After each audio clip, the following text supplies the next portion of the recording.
오늘은 고린도전서 15장 3절 4절 말씀을 통해서 인간의 사중 상태 그리고 부활이라는 제목으로 하나님의 말씀을 함께 살펴보도록 하겠습니다.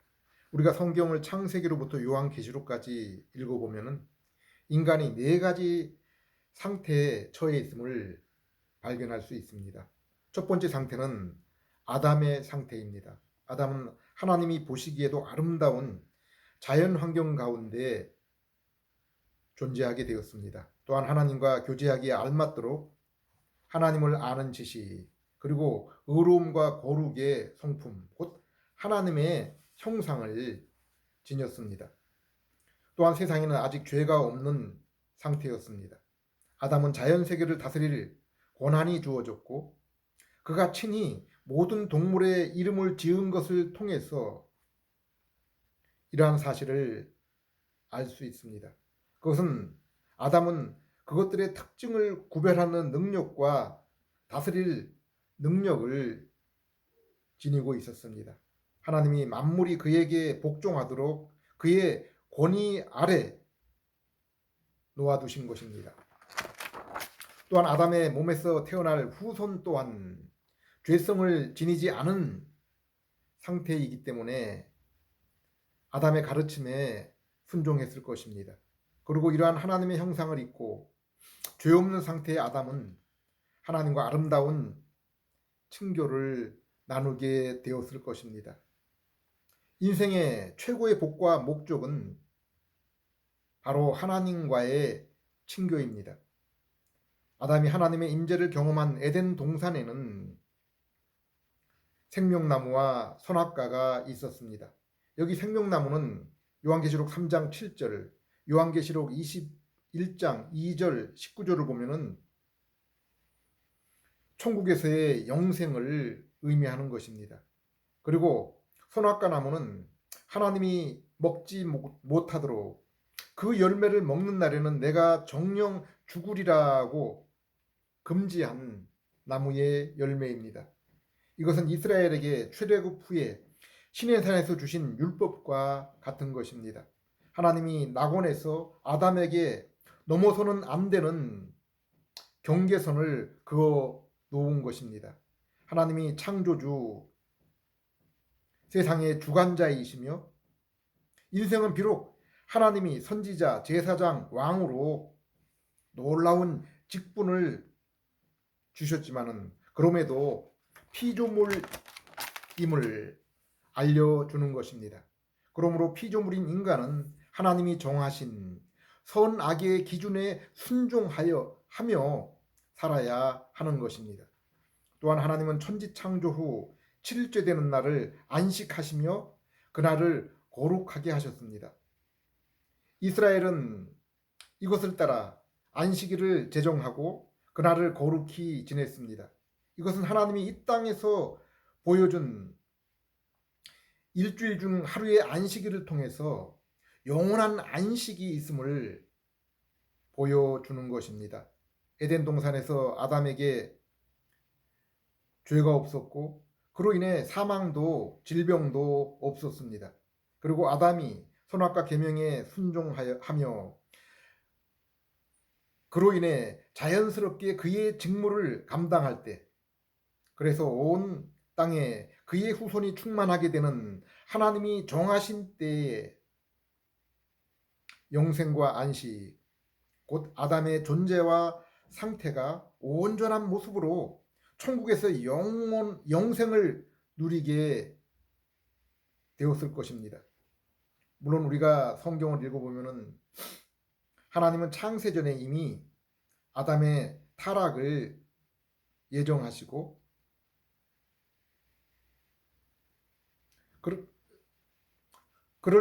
그것들을 통해서 아들을 통한 구원을 계획해 놓으심을 알 수 있습니다. 이러므로 첫 번째 인간의 상태는 죄 없는 세상에서 그러므로 죄의 책임과 죄의 성품이 없이 만물을 다스리며 하나님과 교제하며 질병과 죽음이 없는 상태 곧 낙원의 상태에서 살게 되었습니다. 그러나 아직 영생과 천국, 곧 영화로운 몸의 상태와 주님과의 영원한 교제의 상태가 보장된 것은 아니요. 선악과 명령에 불순종할 때 사망과 영벌, 그리고 하나님과의 교제의 단절 가능성 가운데 살았던 것입니다. 두 번째 인간의 상태는 오늘날 모든 인류의 현재 상태입니다. 곧 아담이 사단의 시험과 유혹에 빠져 선악과를 따먹고 하나님의 약속을 따라 하나님과의 교제가 끊어지고 그로 인해 인간은 하나님의 형상이 훼손되었습니다. 불순종의 죄와 함께 인간에게 죄와 더불어 죄의 성품, 질병, 사망, 영원한 형벌, 사단의 종노릇, 그리고 피조 세계 또한 그에게 순종하지 않고 대적하게 되었고, 심지어 남자와 여자, 부부 사이에도 여자는 머리 되는 남자에게 순종치 않고 남자 또한 자신과 한 몸인 여자를 자신의 몸처럼 사랑하고 보호하지 않게 된 것입니다. 우리는 낙원에서 하나님이 선악과 금지 규정을 주시면서 맺은 이러한 언약을 행위 언약이라 부릅니다. 아담이 순종할 때 영생과 영원한 안식을 주시지만은 불순종할 때 하나님과의 교제의 단절, 죄의 책임, 죄성, 그리고 그로 인한 사망과 영원한 형벌이 따르게 되는 것입니다. 그리고 아담의 불순종으로 아담과 그의 모든 후손 인류는 태어나면서부터 하나님을 모르고 죄의 책임, 죄의 부패한 성질을 지니며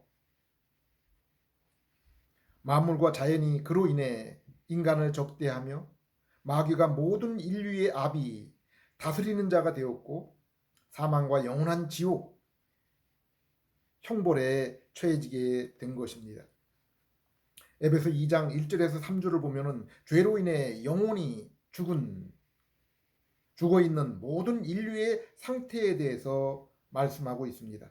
이들의 특징은 세상의 풍조를 따르며 공중 권세 잡은 마귀를 따르는 것입니다. 곧 육체의 욕심을 따라 지내며 육체와 마음이 원하는 것을 하며 살아갑니다.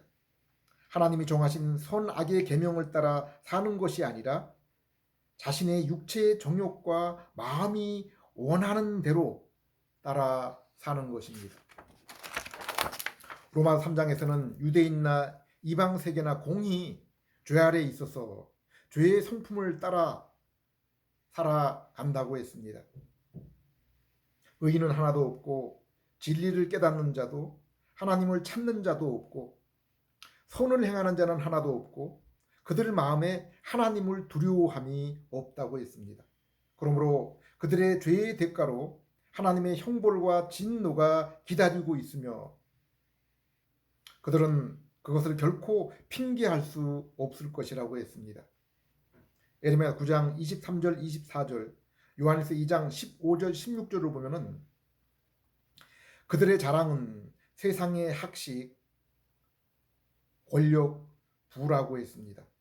오늘날 교육열, 권력욕, 물질욕을 한번 보십시오. 왜 그렇게 애를 쓰며 이러한 것을 얻으려고 합니까? 그것이 이 땅에서 행복을 보장해 주는 것처럼 육체의 정욕과 마음에 원하는 것을 이루어 주는 것처럼 보이기 때문입니다. 그러나 성경은 참된 진리의 지식은 그리스도를 아는 것이라고 했습니다. 참된 최고의 신분은 하나님의 백성 자녀가 되는 것이요, 참된 복은 보이는 세상뿐이 아니라 보이지 않는 영원한 세상의 상속자가 되는 것이라고 했습니다. 주인의 인생이 예수 그리스도를 믿을 때까지는 바로 이러한 참된 진리의 지식, 신분, 부를 결코 얻고 그로 인해 만족과 감사로 인해 하나님을 찬양할 수가 없는 것입니다. 세 번째 인간의 유형은 이 땅에 구원을 얻은 성도의 상태입니다. 창세기 3장 15절을 보면은 하나님은 아담이 범죄한 직후에 여인의 후손으로 오실 시 예수 그리스도를 통해서 마귀의 머리를 부수고 택하신 백성을 죄로부터 구원하실 것을 약속하고 있습니다. 우리는 이것을 원시복음 또는 최초의 은혜 언약이라고 부릅니다. 아담에게는 선악과 나무 열매를 먹지 말라는 행위 언약을 주셨지만은 곧 그 행위 언약을 지킬 때 영생, 그러나 불순종했을 때 영벌을 약속했지만은 아담이 불순종하여 하나님을 잃어버리고 죄의 형벌, 죄성, 그리고 그로 인한 사망과 영벌의 상태에 처했을 때 하나님께서 아담에게 은혜의 언약을 주십니다.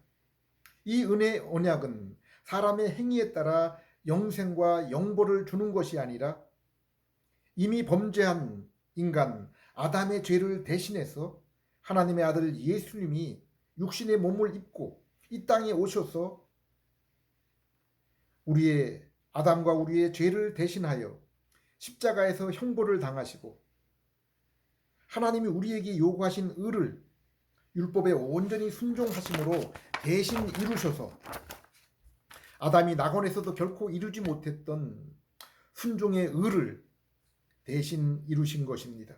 그러므로 예수 그리스도와 구분이 이루신 죄사함과 의를 믿는 자들은 오직 자신의 행위를 통해서가 아니라 예수 그리스도께서 이루신 죄용서와 의를 믿음을 통해서 그리스도를 통해 얻게 되는 것입니다. 그리고 성경은 이러한 믿음은 죄와 허물로 이미 영적으로 죽어 있는 자들에게 성령님이 오셔서 새 생명을 주시고 새 마음을 주셔서 영의 빛을 비치고 영의 눈을 뜨게 할 때 비로소 예수 그리스도의 십자가와 부활의 소식을 믿게 되고 그로 인해 죄 용서와 의의 영생이 자신의 것이 되게 된다고 했습니다. 또한 이것은 이미 하나님이 세상을 만드시기 전에 그 택하신 자들을 미리 정하셨다라고 말씀하고 있습니다. 그러므로 죄인된 모든 인류 가운데 오직 창세전에 성부 하나님이 사랑하시고 택하신 자들만이 성자 예수님이 십자가 보혈로 구속하시고 성령 하나님이 중생 곧 재창조를 통해 믿음을 주셔서 죄용서와 의의 영생을 얻게 하시고 그와 함께 하늘의 모든 신령한 복 곧 하나님의 자녀의 신분과 권세를 누리게 하신 것입니다. 이 땅에서 예수 그리스도를 믿는 성도는 하나님의 자녀 되었고 하나님의 자녀의 영 곧 성령님을 모시고 그리고 자녀의 성품 곧 신의 성품을 가진 자가 된 것입니다. 요한계시록 13장에 하나님의 자녀로 인친 자와 마귀의 자녀로 인친 자의 모습이 나오는데 하나님의 자녀로 인친 자들은 이처럼 오직 성령님의 도장을 받은 자, 곧 중생한 자를 말씀하고 있는 것입니다. 이들의 특징은 하나님의 자녀로 성령님을 모시고 하나님 자녀의 성품, 곧 성령의 열매가 나타나는 자들입니다. 이러한 성도들은 고린도후서 6장 9절에서 10절 말씀처럼 이 세상에서는 무명한 자처럼 보이지만 유명한 자요. 이 세상에서는 미천하여 죽은 자 같으나 실상은 살아있는 자요. 근심하는 자 같으나 항상 기뻐하고 가난한 자 같으나 많은 사람에게 복음을 통해서 부요하게 하며 아무것도 없는 자 같으나 진실로 하늘과 땅의 모든 것의 소유자라고 했습니다. 골로새 3장 1절에서 4절 말씀처럼 그러나 이 땅에 살아가는 사람들의 육신의 눈으로는 이러한 것을 결코 알 수 없고 발견할 수 없는 오직 믿음과 영의 눈으로만 볼 수 있는 감추어진 비밀입니다. 그러나 예수님이 재림하실 때 영광 중에 이러한 것들이 분명하게 드러나게 될 것입니다. 그러므로 이 땅의 성도는 에레미야서 9장 23절 24절, 베드로전서 2장 2절, 빌립보서 3장 8절 말씀처럼 성도에게 있어서 최고의 관심과 기쁨은 오직 하나님을 아는 것, 곧 하나님의 형상이신 그리스도와 그분의 인격, 그분의 사역을 아는 것입니다. 그러므로 성도는 성경을 주야로 읽고 연구하는 그런 사람들입니다. 어떤 목회자는 어떻게 하면 교회를 부흥시킬까 하여 교회의 성장을 위해서라면 모든 노력, 모든 물질을 아끼지 않겠다고 합니다. 그러나 이러한 생각은 바람직한 것이 결코 아닙니다. 참된 목회자, 참된 성도는 힘을 다하여 그리스도를 알기에 힘씁니다. 자신의 지성, 감성, 의지, 곧 마음을 다해서 말입니다. 성도에게 최고의 기쁨의 시간은 이처럼 주님을 알고 그로 인해 주님의 모습으로 점점 변해갈 때입니다. 성도에게 최고의 두려움과 절망은, 부끄러움은 이와는 반대로 죄에게 가까이 나아가는 것입니다. 이 땅의 성도는 이미 창세전에 선택된 자들이고 때가 되어 예수 그리스도의 복음을 들을 때 성령님의 중생의 사역으로 믿음을 통해 이제 하나님의 자녀된 그런 자들입니다. 그러므로 이 땅에 사는 모든 성도들에게는 죄 용서와 영생을 얻게 되는 의로움과 거룩한 새 마음, 곧 속사람을 지니게 되는 것입니다. 성령님이 함께 하시는 성전이 되어서 성부와 성자 하나님을 모시고 살아가며 날마다 믿음을 통해 그 보좌에 나아가는 그런 자들인 것입니다. 성령님이 천국을 갈 때까지 그들의 교사와 인도자가 되셔서 우리의 믿음이 실족지 않게 하시고 더욱 성숙하여 예수님을 더욱 알고 더욱 닮게 하셔서 그로 인해 이 땅에서 하나님과 더욱 깊고 풍성한 교제를 나누게 하시고 또한 그것이 온전하게 이루어지는 그 날을 소망하며 살아가다가 마침내 천국에 이르게 하시는 것입니다. 그러나 이 땅의 성도는 죄악이 가득한 세상에 살고 있습니다. 속사람, 곧 새로운 신의 성품을 지닌 자, 곧 회복된 하나님의 형상을 가진 자들이지만은 여전히 죄성도 함께 지니고 있어서 이 세상을 살아가면서 죄에 빠질 때가 종종 있습니다. 그러나 성도는 이미 믿음으로 죄의 책임과 형벌을 용서받은 자들입니다. 또한 죄의 부패한 마음과 권세를 이긴 자들입니다. 우리 안에 새 성품과 성령님으로 인해서 성도가 날마다 악한 세상의 영향을 받고 우리 안에 죄성으로 죄를 범할 때가 있지만은 그렇다고 해서 다시 죄의 노예 상태가 되어서 종노릇 하는 것은 아닙니다. 그럴 때마다 말씀과 성령님을 통해 회개와 애통의 마음으로 기도하며 날마다 더욱더 죄를 멀리하며 의와 진리에 가까이 하는 곧 그리스도의 형상을 더욱 닮아가는 그러한 자들이 되는 것입니다. 성도는 육체의 죄성으로 인해서 사망에 도달하지만은 그러나 성도에게 있어서 더 이상 사망은 두려운 것이 아니라 도리어 사망 너머의 영생으로 인해서 성도는 죽음을 두려워하지 않고 담담하게 맞이하며 기뻐하며 살게 그날이 오는 것을 기뻐하며 살게 되는 것입니다. 이 은혜의 언약은 아담에게 주신 원시 복음에 이어서 노아에게 주신 무지개 언약을 통해서 하나님은 택한 자를 보호하고 보존하기 위해서 일반 은총을 허락하셔서 이 땅의 죄악이 극한 상황에 치닫지 못하도록 국가의 법질서, 사람의 양심, 자연의 질서를 통해 세상을 혼란과 무질서, 극한 악에서 보호하고 계시는 것입니다. 그리고 아브라함과의 언약으로 새 땅, 새 민족, 하나님의 주권 속의 약속의 민족 이스라엘을 택하셨습니다.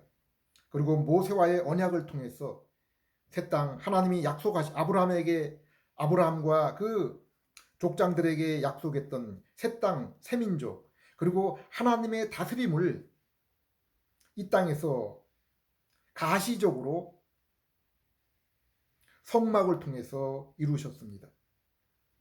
이스라엘을 제사장 민족, 거룩한 백성으로 삼으시고 하나님의 백성답게 율법을 준수하며 살도록 하나님의 계명, 율법을 주신 것입니다. 그리고 다윗에게 하신 언약을 통해서 다윗의 나라와 같은 영원한 의의 나라, 다윗과 같은 영원한 의의 왕을 약속하셨습니다. 그리고 선지자를 통해서 더욱 구체적이고 새로운 언약을 주셨습니다. 에레미야 31장 31절에서 33절, 에스겔서 36장 25절에서 27절 말씀처럼 이제 장차 언약의 주님, 곧 예수님이 오시면은 각각의 성도, 참 이스라엘, 남은 자에게 성령님을 보내어 주시고 새 마음과 새 영을 주셔서 그들 모두가 하나님을 알게 하시고 계명을 기쁨으로 자발적으로 지키게 하시고 하나님이 그들의 하나님, 그들은 하나님의 백성, 자녀로 삼아주시며 하나님은 그들의 죄를 결코 기억지 아니하시겠다고 했는데 바로 이 일이 예수님이 오심으로 이루어진 것입니다. 예수님은 언약의 성취이시며 하나님의 완전한 모습이시고 예수님이 바로 하나님의 나라 곧 참 성전이신 것입니다. 구약의 성도는 이 메시아의 나라를 바라보았습니다. 그런데 신약의 성도는 이 메시아의 나라 천국을 이미 믿음과 성도의 심령 속에서 이루어진 천국, 그리고 장차 성도가 예수님과 같은 영화로운 몸을 입고 영원히 이루게 될 그 나라로 천국을 두 가지로 구분하여 이미 이루어진 천국과 앞으로 이루어질 그 천국을 함께 누리고 또 바라보며 살게 된 것입니다. 인간에게 이루어질 네 번째 상태가 바로 예수님과 같은 영화로운 몸을 입고 죄 없는 천국에서 영원히 하나님의 얼굴을 친히 보며 사는 상태입니다. 바울은 우리가 부활장이라 부르는 고린도에서 15장에서 성도에게 있을 이 마지막 상태에 대해서 말씀해주고 있습니다. 로마서 6장에서도 우리가 예수님과 합하여 세례를 받는다면 예수님과 함께 죄에 대해서 죽고 의에 대해서 산 새 생명 가운데 행하리라 살아가리라 말씀했습니다. 4절, 그러므로 우리가 그의 죽으심과 합하여 세례를 받음으로 그와 함께 장사되었나니 이는 아버지의 영광으로 말미암아 그리스도를 죽은 자 가운데 살리신 것 같이 우리 또한 새 생명 가운데 행하게 하려 함이라. 여기 세례 곧 물에 잠김으로 죄에 대해 죽음과 물에서 나옴으로 새 생명 속에 살게 됨은 바로 이 세례로 예수님의 십자가의 죽음과 부활을 설명하고 있는 것입니다. 성도는 예수님의 십자가와 부활을 믿음으로 이제 죄에 대하여서는 장사 지냄 곧 죄용서를 받고 영적인 새 생명을 얻게 되었음을 말씀하고 있습니다. 그러므로 예수를 믿어 구원 곧 죄용서와 새 생명과 새 마음을 받은 성도가 이제 어떻게 세상을 살아야 하는지를 말씀하고 있는 것입니다. 1절 2절 그런즉 무슨 말을 하리요? 은혜를 더하게 하려고 죄에 거하겠느냐? 그럴 수 없느니라. 죄에 대하여 죽은 우리가 어찌 그 가운데 더 살리요? 복음을 듣고 중생하여 믿음을 소유한 성도의 특징은 이제 죄에 대한 책임으로 형벌에서 용서함을 받을 뿐 아니라 실제 삶 속에서 날마다 죄에 대해서 멀리하고 죄에 대해 죽는 삶을 살아가며 중생의 새 생명과 새 마음을 얻은 자로서 하나님의 자녀다운 의로운 삶을 살아가야 하며 살아가게 된다는 것입니다. 에베소 2장 10절에 하나님이 우리를 부르신 구원하신 목적은 우리가 선한 삶을 살아가도록 하기 위함이라고 했습니다. 빌립보서 2장 13절에도 성도가 착한 일, 하나님의 기쁘신 일을 하게 되는 것은 하나님이 먼저 그 마음에 그러한 소원을 불어 넣으셨기 때문이라고 했습니다. 그러므로 로마서 6장 5절에 이렇게 죄 용서와 새 생명을 얻은 성도는 장차 예수님의 부활한 몸 같은 몸을 얻게 될 것이라고 했습니다. 결국 죄로 죽을 몸에서 믿음을 통해서 영적인 그런 새 사람이 되고 영적인 새 사람이 나그네 삶을 살며 소망 가운데 살아가다가 예수님과 같은 그 영광스러운 부활의 몸을 입게 되는 것입니다. 만일 우리가 그의 죽으심과 같은 모양으로 연합한 자 되었으면 또한 그의 부활과 같은 모양으로 연합한 자도 되리라. 요한에서 3장 1절에서 3절에서도 예수님이 재림하실 때 우리가 예수님과 같은 영광스러운 몸을 입을 것이라고 했습니다. 그러나 성도의 현재 모습에는 아직 그 모습이 나타나지 않았다고 했습니다. 이것은 성도가 장래에 바랄 소망인 것입니다. 그리고 이 소망을 가진 자는 예수님의 깨끗하심처럼 자기를 날마다 깨끗하고 거룩하게 한다고 했습니다.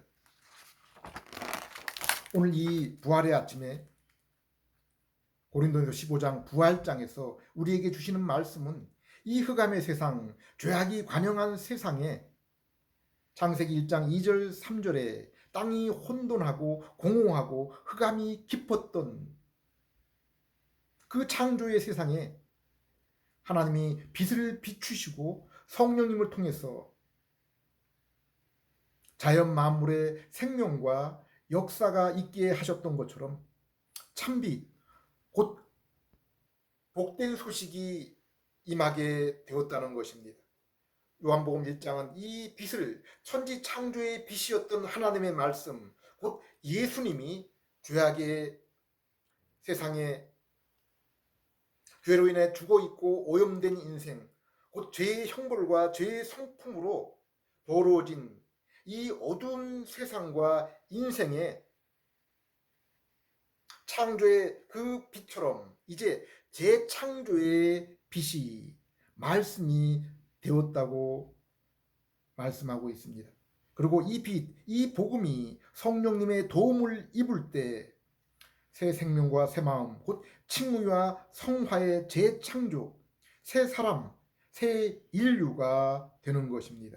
고린도서 15장 3절 4절 내가 받은 것을 먼저 너희에게 전하였노니 이는 성경대로 그리스도께서 우리 죄를 위하여 죽으시고 장사 지낸 바 되었다가 성경대로 사흘 만에 다시 살아나사. 이 사실이 바로 죄인을 재창조하기 위한 참빛, 곧 복음인 것입니다.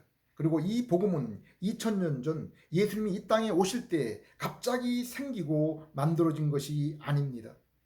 베드로전서 1장 10절 11절에 구약의 선지자들 또한 성령 곧 그리스도의 영을 받아서 예수님의 장차 오실 예수님의 고난과 고난 후의 영광 곧 십자가와 부활을 미리 알고 구약 성경에 기록한 것입니다.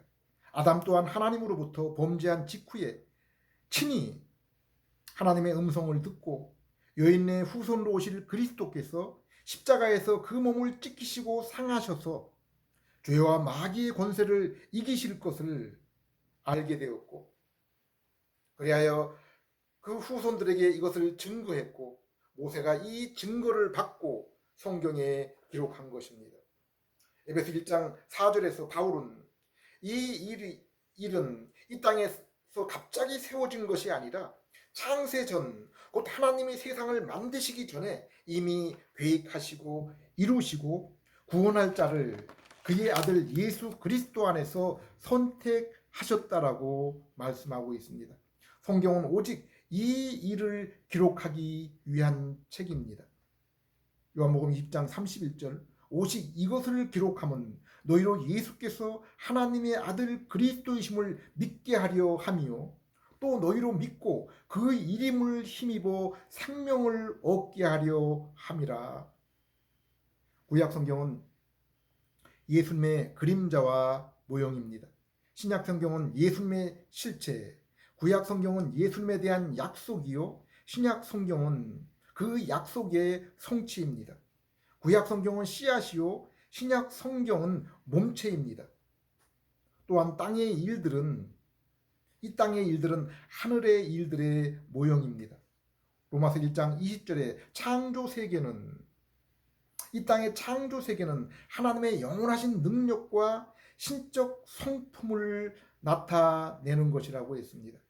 그래서 부활의 아침에 계란을 나누어 주기도 합니다. 감추어진 그 계란이 부활로 새 생명을 밝혀주기 때문입니다. 나무나 채소, 곧 식물의 씨앗은 거의 비슷해 보입니다. 인간을 포함한 동물의 배아 상태 또한 거의 비슷한 모습입니다.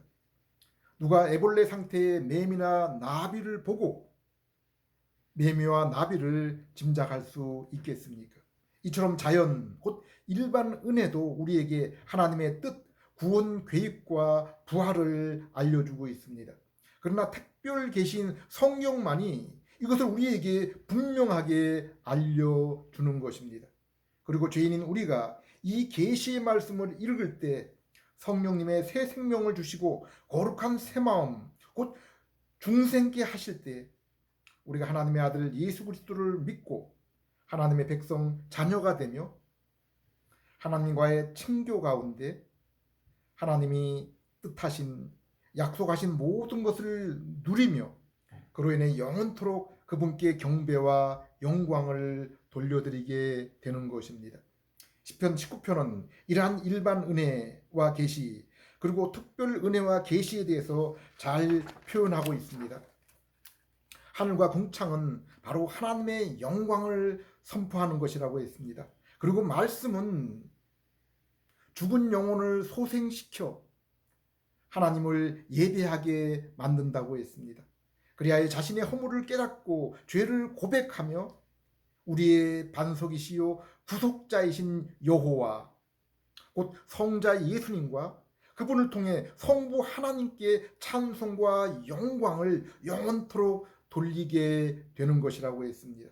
이 부활의 아침 예수님의 십자가와 부활의 복음을 듣고 영혼이 소생케 되며 또한 주님의 부활의 몸을 입을 것을 소망하는 자들은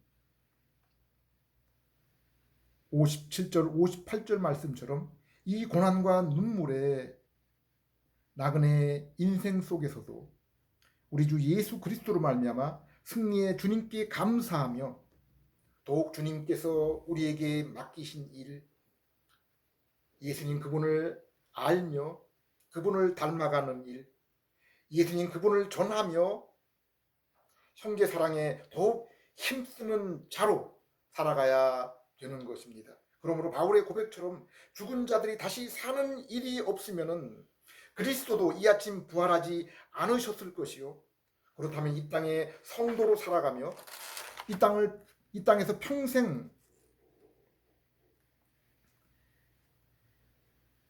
복음을 위해서 살아왔던 바울 자신과 모든 성도는 이 땅에서 더욱 불쌍한 자들이 될 것이라고 했습니다. 왜 그렇습니까? 거짓된 것에 소망을 품고 거짓말을 전하며 평생을 살았기 때문입니다.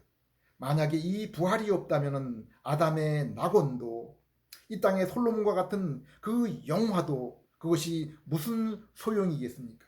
그러한 모든 것들이 불완전한 하나님과의 만남과 교제요, 땅에 있는 일시적인 그러한 일들이기 때문입니다. 20절, 그러나 이제 그리스도께서 죽은 자 가운데서 다시 살아나사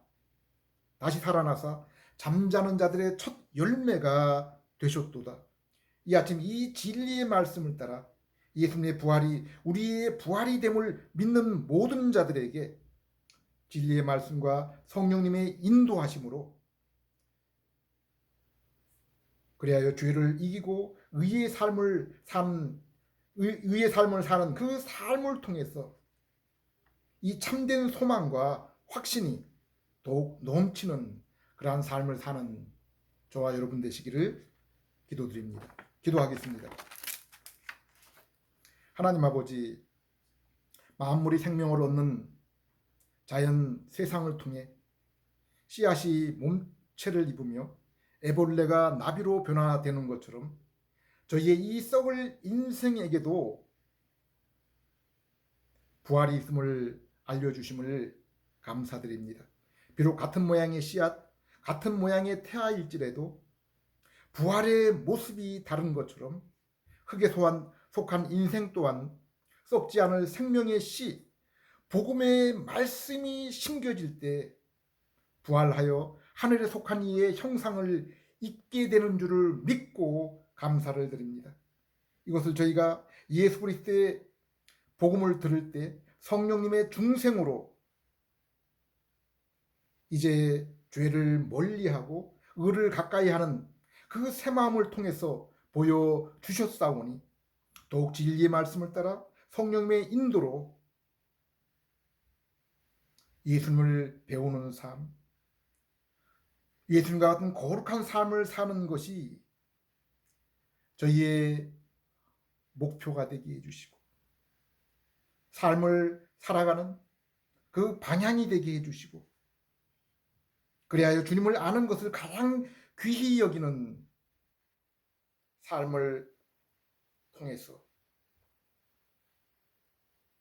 이 아침에 저에게 보여주신 주님의 부활이 저희의 부활이 되는 그러한 날들을 간절히 소망하는 저희들 되게 해 주시옵소서. 예수님 이름으로 기도드립니다.